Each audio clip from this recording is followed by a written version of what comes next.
안녕하십니까. 달려라! 오피라의 필목입니다. 네, 오늘의 오밥은요, 레위기 25장 10의 말씀입니다.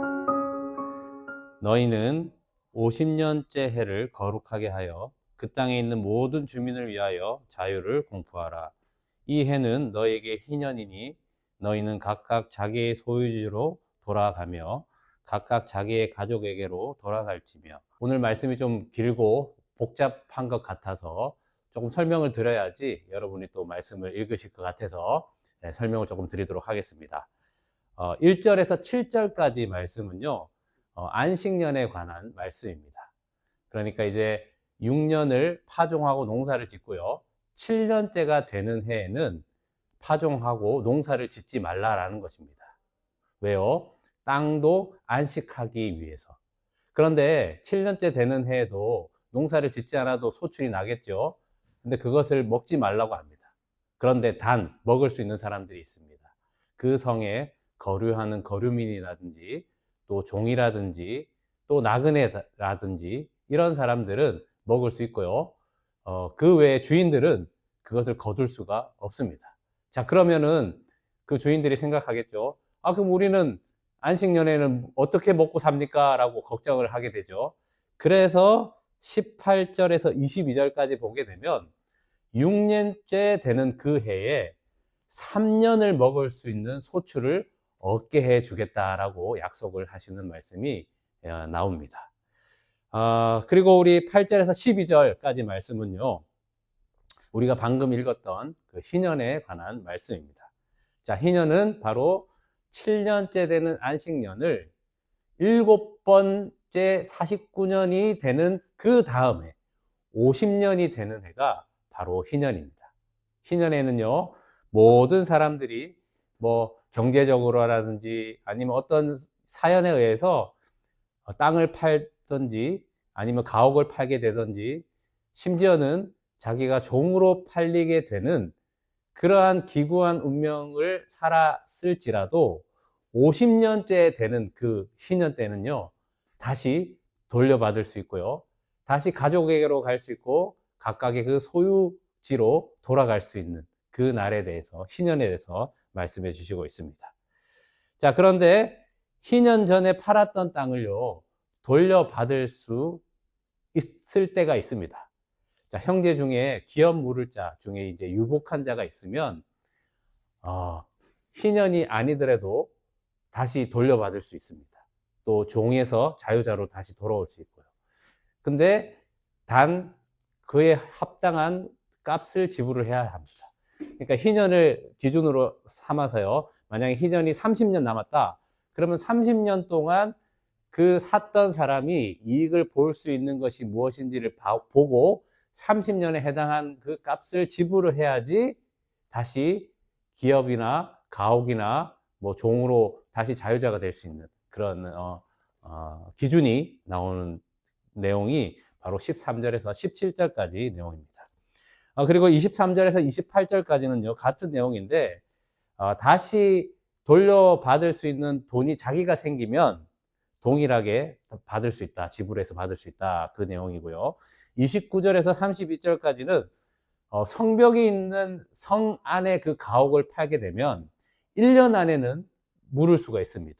다시 돌려달라고 돈을 주고. 그런데 1년이 지나면 희년이라도 돌려받지 못한다라는 내용이 있고요. 그런데 성벽이 없는 가옥은 희년에는 돌려받을 수 있다라는 그런 내용이 나옵니다. 32절에서 34절까지는요, 레위인들이 판 가옥들은 희년에 그저 돌려줘야 된다라는 내용이 나오고요. 35절에서 46절까지는요, 이스라엘 동족 중에 가난하게 된 사람들 있죠. 그래서 이제 종으로 팔린 거예요. 그런데 동족이기 때문에 함부로 대해서는 안 된다. 또한 이자를 받고 하면 안 된다. 그 내용이 나옵니다. 47절에서 55절까지 말씀은요, 이제 반대입니다.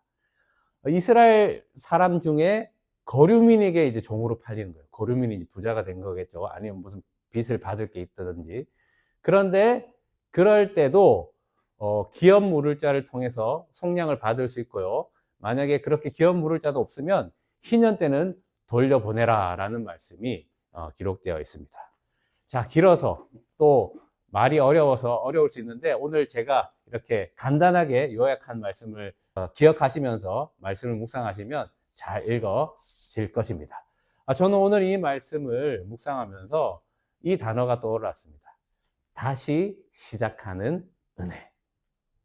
여러분, 희년을 맞이해야 할 기구한 운명이 처해진 거 아니겠습니까? 어떠한 연유인지는 모르겠지만 뭐 가난하게 경제적으로 어렵게 되고 뭐 어떤 일들이 있었겠죠. 그래서 땅도 팔아야 되고 가옥도 팔아야 되고 심지어는 자기가 종으로 팔려야만 하는 그런 기구한 운명이 있지만 이 희년이 되면 자유자가 되고 다시 돌려받을 수 있고 가족에게로 갈 수 있는 그 희년이 얼마나 기다려졌겠습니까? 그들에게는 그게 소망이었던 것입니다. 젊은 사람들이 그런 이야기 많이 하죠. 이번 생은 망했다. 그만큼 힘들고 어려우니까 그런 이야기를 하겠죠. 그런데 여러분, 다시 시작할 수 있다고, 다시 할 수 있는 그 기회가 온다면 얼마나 감사한 일이겠습니까? 저는요, 27살 때 이전 것은 지나간, 그래서 죄인 되었던 그 삶은 끝나고 다시 시작한 날이 있습니다. 그것이 바로 27살 때 복음을 듣고 예수님과 함께 옛사람이 죽고 이제 새 사람으로 부활에 동참한 그 새 생명으로 새롭게 인생을 시작하게 되었습니다. 예수님은요, 그래서 저에게는 희년이고 안식입니다. 여러분, 전날에 한숨이 혹시 있으셨습니까? 오늘 노래가 되게 하실 것입니다.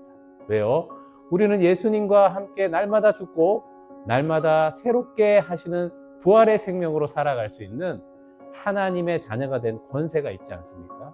우리는 복음 안에서 새롭게 시작할 수 있는 거예요. 그래서 새날은요, 복음이 있는 자들에게는 또 기대하고 소망을 품게 하는 날이 되는 것입니다. 괴로움이 간증이 될 것입니다. 여러분, 주님 안에 있으면 그래서 고난은 있을 수 있지만 실패는 없는 것입니다. 오늘 그 주님의 복음의 은혜로 새로운 날을 주셨으니 새 은혜를 기대하며 그렇게 살아가시는 오늘 하루가 되기를 바랍니다.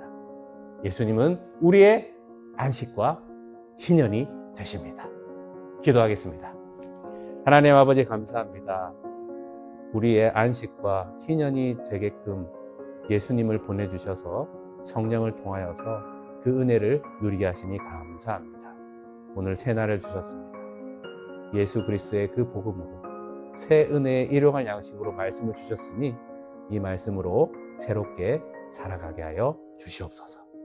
감사드리며 예수님의 이름으로 기도합니다. 아멘. 말씀으로 승리하세요. 필목이었습니다. 끝!